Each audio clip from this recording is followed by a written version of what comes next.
आपल्या शाळेच्या पर्यवेक्षिका सौ मीनाक्षी भांडारेकर, इथे उपस्थित शिक्षक, शिक्षकेतर वृंद आणि प्रिय विद्यार्थी मित्रांनो, या पवित्र अशा कार्यक्रमात मी आपल्या सर्वांचे शाळेच्या वतीने मनपूर्वक स्वागत करते. मुलांनो, मार्गशीर्ष महिन्यातल्या शुक्ल पक्षातील येणाऱ्या एकादशीला आपण मोक्षदा एकादशी म्हणून समजतो. याच एकादशीचं अजून एक महत्व असं आहे की सुमारे 5000 वर्षापूर्वी भगवंत श्रीकृष्णाने महाभारतातील युद्धात रणंगणावर धनुर्धर अर्जुनाला जीवन विषयक संदेश जो दिला तो याच दिवशी, आणि म्हणून आपण या दिवसाला गीता जयंती म्हणून पण ओळखतो. मुलांना आपण विविध व्यक्तींचे वाढदिवस साजरे करतो. असे सर्रास कार्यक्रम आपल्या अवतीभोवती आपल्या घरामध्ये होतात. पण एखाद्या धर्मग्रंथाचा वाढदिवस साजरा करणे ही अनोखी कल्पना केवळ आपल्या हिंदू धर्मातच शक्य आहे. भगवद्गीतेसारखा एक महान आणि जो आपल्याला जीवनाची दिशा दाखवतो अशा ग्रंथाचा आज उगम झाला. प्रत्यक्ष भगवंतांनी अर्जुनाला हा जो उपदेश केलेला आहे तो आतापर्यंत आपल्या सगळ्यांसाठीच लागू आहे. आणि या पवित्र ग्रंथाची जी उपपत्ती झाली ही आजच्या दिवशी, आणि म्हणून आपण सगळेजण आज इथं गीता जयंतीचा कार्यक्रम साजरा करण्यासाठी उपस्थित आहोत. मी मान्यवरांना विनंती करते की या प्रसंगी त्यांनी दीप प्रज्वलन श्रीकृष्णाच्या मूर्तीचे पूजन करावे.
पांडुरंग शास्त्री आठवले असे म्हणतात की आपल्या भारतीय संस्कृतीतील सर्व वेद आणि उपनिषद जे आहेत त्या सगळ्यांचं जे अगाध आणि अनंत असं ज्ञान आहे ते एका गाभीत सामावलेलं आहे. आणि ती गाभर म्हणजे ही भगवद्गीता, ज्याचा आज आपण जन्मदिवस साजरा करतो.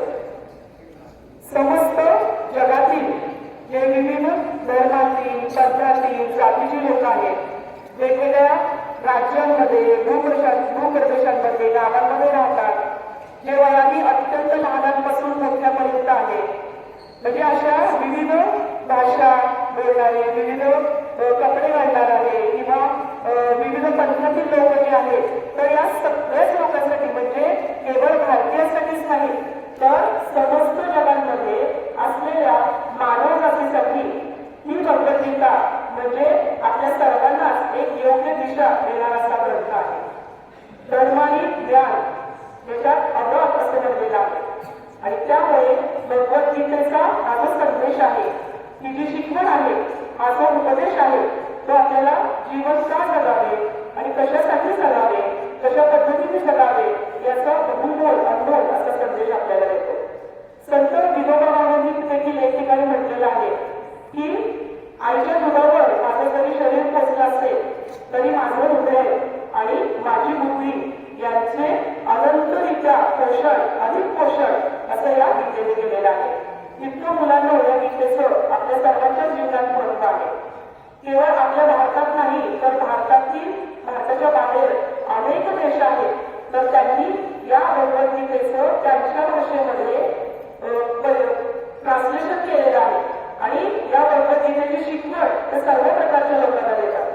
तर आपणही आपल्या या मौल्यवान अशा ग्रंथाबद्दल आपल्या मनात जागृती निर्माण करूया आणि त्या दिशेने आपली पावलं जाऊया, जेणेकरून जीवनाविषयीची प्रगती, आपला विकास आपल्याला याद्वारे साध्य करता येईल. आणि याद्वारेच आपल्याला महत्वाची शिकवण देण्यासाठी आलेले आहेत आपल्या प्रमुख अतिथी. त्यांची मी आपल्याला ओळख करून देते. माननीय श्रीमती संगीता सुरेश जाधव. त्या गेली 36 वर्षांपासून मार्शल आर्ट्स, योग संस्कार, गीता प्रचार या क्षेत्रात कार्यरत आहेत. परमपूज्य स्वामी गोविंददेव गिरीजी यांच्या त्या लोकदीक्षित शिष्य आहेत. गीता परिवार या जीवनमूल्य संवर्धन क्षेत्रात 40 वर्ष कार्य करणाऱ्या आंतरराष्ट्रीय संस्थेशी वयाच्या अवघ्या 16व्या-17व्या वर्षीच त्या जोडल्या गेल्या होत्या. वरिष्ठ कार्यकर्त्या म्हणून त्या गीता परिवारात सध्या सेवा देत आहेत. त्या मार्शल आर्टिस्ट असून वरिष्ठ पारंपरिक युद्धकला, स्वसंरक्षण कला, कराटे, कोबुडो व कलरिपतयाच्या त्या मार्गदर्शिका म्हणून कार्य करतात. Rudra academy of martial arts व योग तथा शिवम सेक्युरिटीज या संस्थेच्या संचालिका म्हणून देखील त्या कार्यकुशल आहेत.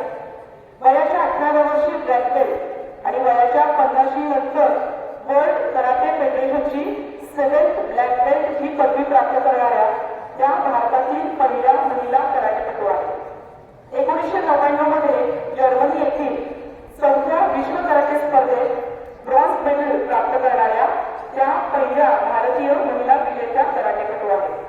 योग संस्कार, मानवी जीवन मूल्य व भगवद्गीता प्रचार क्षेत्रात गेली 36 वर्षांपासून त्यांचं योगदान आहे.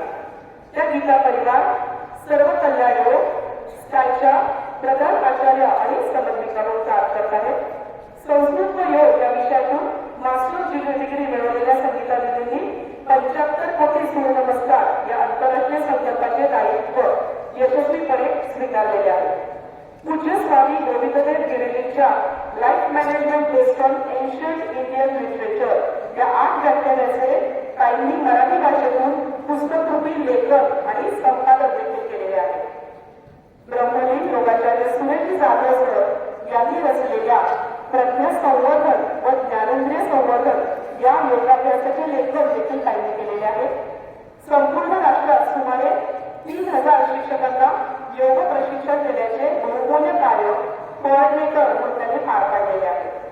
पुण्यश्लोक अहिल्याबाई होळकर सोलापूर विद्यापीठात हेल्थ सायन्स विभागात संगीताताईंनी थिसिस कार्य केला असून तो सर्टिफाईड देखील झालेला आहे आणि तो विषय असा होता इफेक्ट्स ऑफ पंचतत्व प्रकांती on confidence building among teen students. School games आणि युनिव्हर्सिटी गेम्स मधील स्पोर्ट्स कराटेच्या कोऑर्डिनेटर म्हणून देखील त्या काम पाहत आहेत. अध्यात्म, योग, संस्कार, शारीरिक मानसिक स्थैर्य, व्यायाम अशा अनेक विषयांवर त्यांचा गाढा अभ्यास असून विद्यार्थी, शिक्षक, पालक यांच्यासाठी सातत्याने त्यांचे मार्गदर्शनपर व्याख्यान, कार्यशाळा हे सुरू असतात. असेही आपल्या सुस्वभावी अष्टपैलू व्यक्तिमत्व आज आपल्याला प्रमुख वक्त्यांच्या रूपात लागलेलं आहे. मी त्यांचं शाळेत मनापासून स्वागत करते. त्यांच्या समवेत आलेले त्यांचे सुपुत्र शिव मिहिर जाधव हे रुद्र अकॅडमी आणि गीता परिवाराचे मुख्य प्रशिक्षक म्हणून सध्या कार्यरत आहेत. या दोघांचेही शाळेच्या वतीने मनपूर्वक स्वागत करते. आणि मग त्यांच्या श्रद्धेपोटी त्यांचं स्मरण करत त्यांनी त्यांच्या आयुष्यामध्ये जे जे काही सद्गुण संपादित केलेले त्या सगळ्यांची आठवण करत आपण हा श्लोक त्यांच्या स्तुतीसाठी, त्यांना धन्यवाद देण्यासाठी, त्यांना नमस्कार करण्यासाठी म्हणणार आहोत. ठीक आहे? वसुदेव सुतम हा श्लोक येतो का तुम्हाला सगळ्यांना? येतो ना? आपण सोबत म्हणूया. चला, डोळे बंद, हात जोडलेले, भगवंताचं स्मरण करा. डोळे बंद, छान हसऱ्या चेहऱ्याने पहा बरं. सोबत हरी ओ वसुदेव सुतं देवम. येतो का हा श्लोक तुम्हाला? आपण सोबत म्हणूया. मी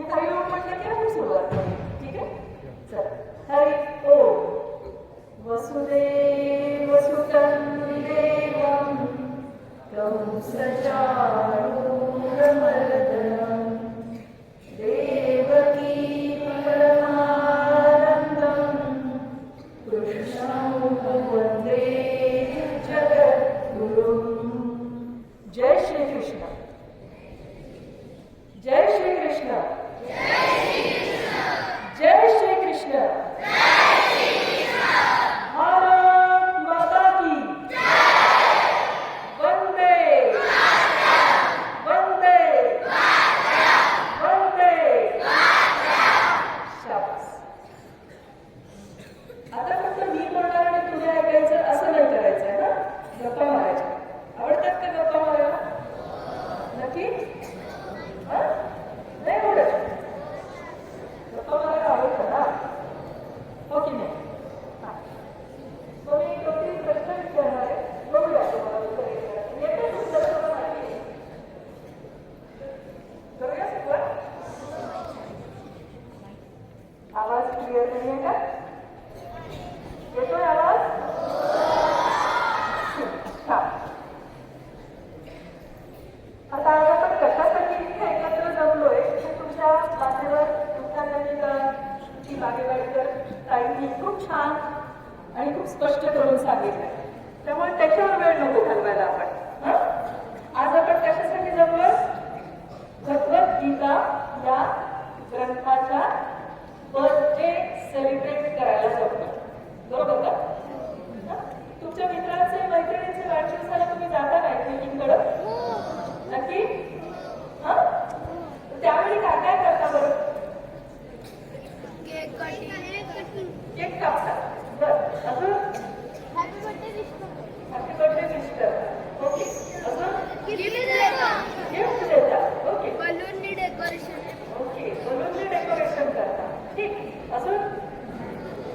हा. मागे? श्लोक म्हणतो मग. श्लोक म्हणतो. या व्यतिरिक्त अजून काही करता का? हॅपी बर्थडे सॉन्ग म्हणता. बरं. ओके. अजून? श्लोक म्हणतो. सुदिनम सुदिनम. हा. छान उत्तर. सुदिनम सुदिनम हे संस्कृत मधलं बर्थडे विश करण्याचा श्लोक किंवा मंत्र म्हणतात. बरोबर ना? छान छान. आज गीता जयंतीला कोणाचा वाढदिवस आहे बरं नेमका? भगवद्गीता. हा. तर भगवद्गीतेचं विश कसं करणार आपण? भगवद्गीता. हा.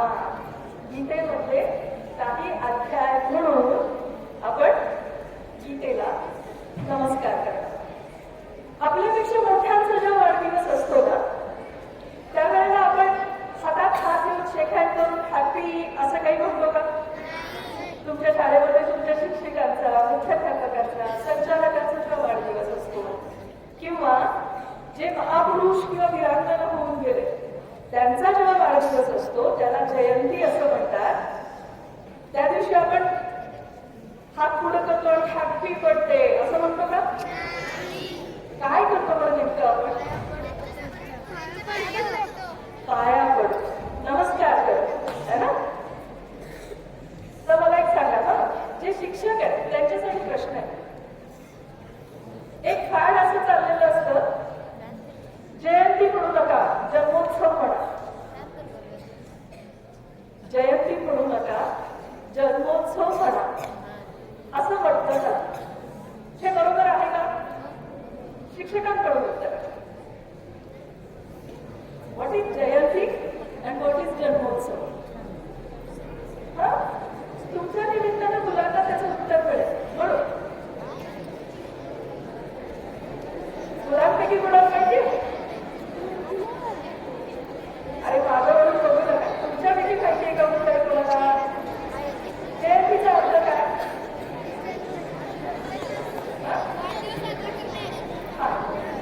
जयंती म्हणजे जन्मदिवस. जन्मोत्सव म्हणजे काय? जन्मोत्सव म्हणजे जयंती. बस ठीक. हा. आता लक्षात ठेवा, सगळ्या मोठ्यांपासून ते छोट्यांपर्यंत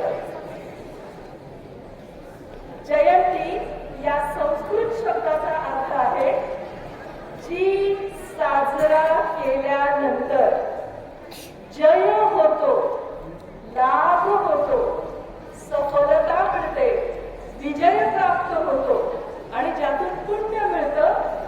ही जयंती. ठीक आहे, जयंतीचा अर्थ कळला. जयंती हा संस्कृत शब्द आहे, त्याचा अर्थ हा असा होतो. आज आपण जवळ भगवद्गीतेची जयंती साजरी करण्याकरता. कशी साजरी करणार आपण ठरवलं, निम्म काम आपण केलं. त्या भगवद्गीतेची पूजा केली, दीप प्रज्वलन केलं आपल्या भारतीय परंपरेनुसार, आणि पुढे त्यातला एक अध्याय म्हणून आपण बर्थडे विश करणार आहोत. तत्पूर्वी मला एक सांगा की भगवद्गीता कुठे निर्माण झाली? हा, बोल बेटा. शाबास, सांग. कुरुक्षेत्र. कुरुक्षेत्र हे स्थान कोणत्या राज्यात आहे? हरियाणा. अगदी बरोबर. आणि केव्हा निर्माण झाली बरं? केव्हा निर्माण झाली? काय निमित्त होतं? कशासाठी, कशामुळे हा ग्रंथ निर्माण झाला? भगवान श्रीकृष्णांनी अर्जुनाला सांगितले, बरोबर ना?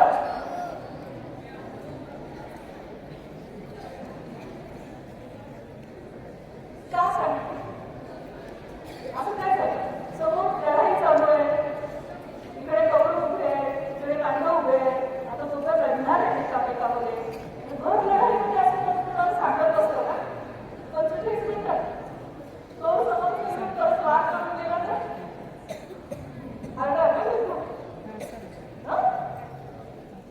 तरी पण सांग का कारण आपल्या मार्गाने भटकलेल्या अर्जुनाला रस्त्यावर आणण्यासाठी सांगितले. एका अर्थाने आपली बरोबर उत्तर आहे. त्याला मला खूप शुद्ध अलंकार भाषेमध्ये सांगितलं. तुला उत्तर सांगायचंय मला?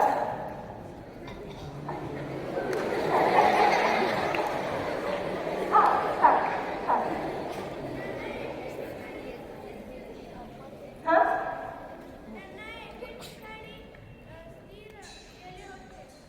स्थिर करण्यात. हा, ठीक आहे. एका अर्थाने हे पण उत्तर बरोबर आहे. तुम्हाला माहिती आहे आज बोल. त्यांना युद्ध करताना भीती वाटते. शाबास. काय उत्तर आहे या मुलाचं? अर्जुनाला युद्ध करताना भीती वाटली, असं याचं म्हणणं आहे. बरोबर आहे का? भीती वाटली होती? काय झालं होतं? लढण्याची भीती होती का त्याच्यासारख्या शूरवीराला? हा, आपल्याच लोकांचे तिथे युद्ध करायचे. शाबास. अर्जुनाच्या समोर त्याचे सगळे नातेवाईक उभे होते. आजोबा होते, काका होते, भाऊ होते, आणि मग आपल्याच नातेवाईकांच्या विरोधात लढायचं का? त्याला सज्जन होता. आणि म्हणून त्याच्या मनामध्ये विषाद निर्माण झाला, शंका निर्माण झाली, चिंता उत्पन्न झाली. ते लढाईचं साधं काय होणार? बरोबर आहे, जो उत्तर अगदी बरोबर आहे. पण एक सायंटिफिक रिझन सांगते. हा, बोल. काय सांगायचं? हा, ठीक आहे, अगदी बरोबर उत्तर आहे. वैज्ञानिक कारण समजून घ्यायचं, त्याचे गुप्त रहस्य माहिती करून घ्यायचं, ऐकायचं ते मग समजून घ्या. युद्ध घडून गेल्यानंतर मध्ये खूप कालावधी गेलेला आहे. इतक्या डिफरन्स नंतर, काही गॅप नंतर लक्षात कसं राहणार प्रत्येक शब्द आणि शब्द काय विचारला गेला. आणि मग ज्यावेळी लक्षात आलं, उत्तरायण चालू झालंय, भीष्म शरपंजरी पडलेले आहेत, आणि ज्यावेळी हे सगळं चालू होतं त्यावेळेला सहदेव म्हणजे 5 पांडवांपैकी चौथा भाऊ तो तिथे उपलब्ध होता. भीष्मांच्या समोर एक हा प्रश्न ज्यावेळी सगळ्यांनी विचारला की अरे इतकं उत्तर भगवान श्रीकृष्णाने दिलेलं ज्ञान आहे, ते कसं ना कसं आपल्या पुढच्या पिढ्यांपर्यंत पोहोचवलं पाहिजे. कोण पोहोचवणार? भीष्माने वेदव्यासांचं नाव घेतलं, पण वेदव्यास तिथे नव्हते तेव्हा. त्यांना कोण सांगणार? शब्दही चुकता कामा नये.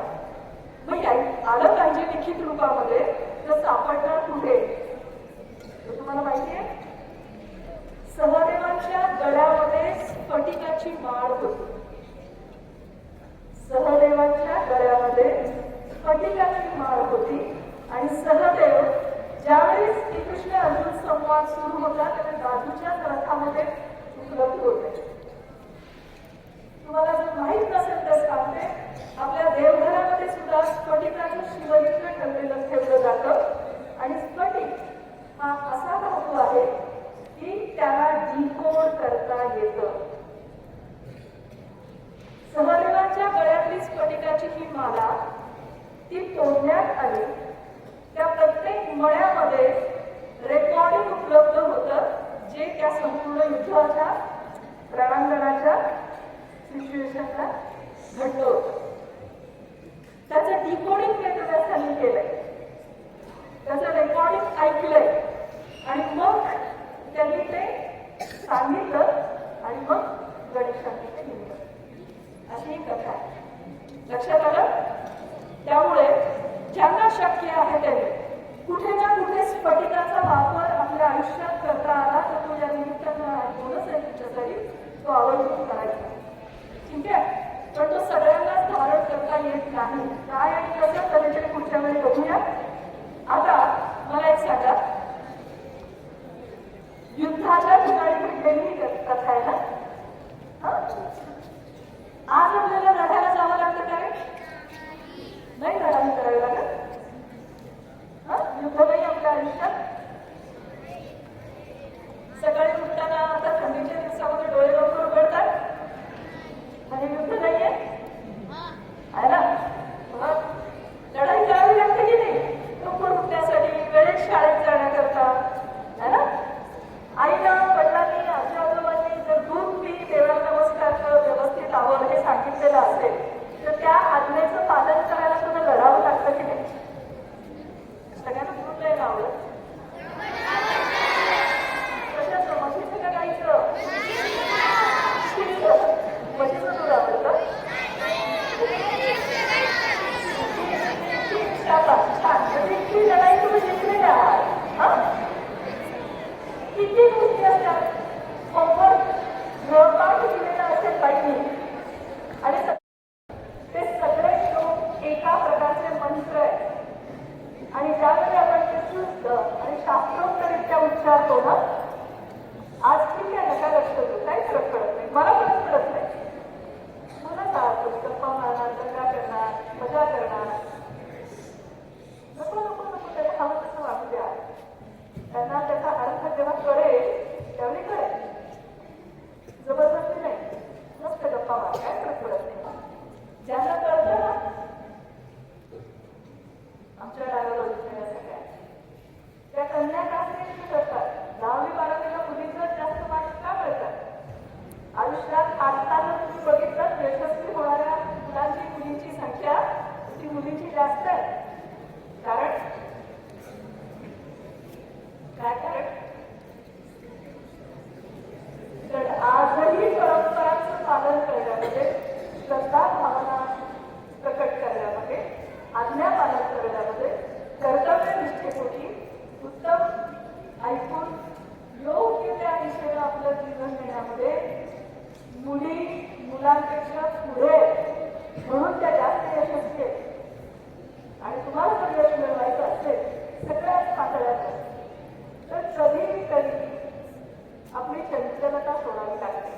आणि ही चंचलता सोडायची असेल, चिंता कमी करायची असेल तर भगवद्गीतेसारखा दुसरा ग्रंथ नाही.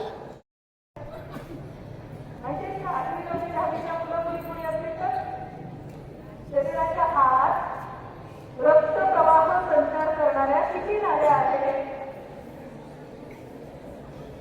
जीवशास्त्र आहे ना तुम्हाला? 72,000. किती नाड्या? 72,000.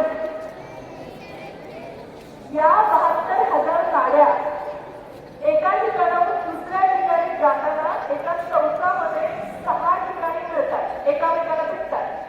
आणि कशी आहेस तू, कशी आहेस तू म्हणून एकमेकीला विचारतात. असतात, खेळामध्ये हुशार असतात, कलांमध्ये, डान्समध्ये हुशार असतात. पण जगामध्ये असे काही लोक आहेत, त्यात भगवान श्रीकृष्ण एक आहेत की ज्यांच्या मेंदूचा डावा आणि उजवा दोन्ही सक्रिय झालेले होते. आणि ते सक्रिय होण्यामागे जी मुख्य 2 कारण आहेत. त्यातलं एक कारण संस्कृत भाषेमधले रोज केले जाणारे उच्चार आणि दुसरं कारण रोजचा योगाभ्यास. योगविद्या आणि युद्धकला हे दोन्ही एकामेकांशी असे रिलेटेड आहे, को रिलेटेड आहे. जर तुम्हाला एक उत्तम माणूस म्हणून तुमच्या नोकरी व्यवसायात, तुमच्या सामाजिक क्षेत्रात तुम्ही जिथे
तर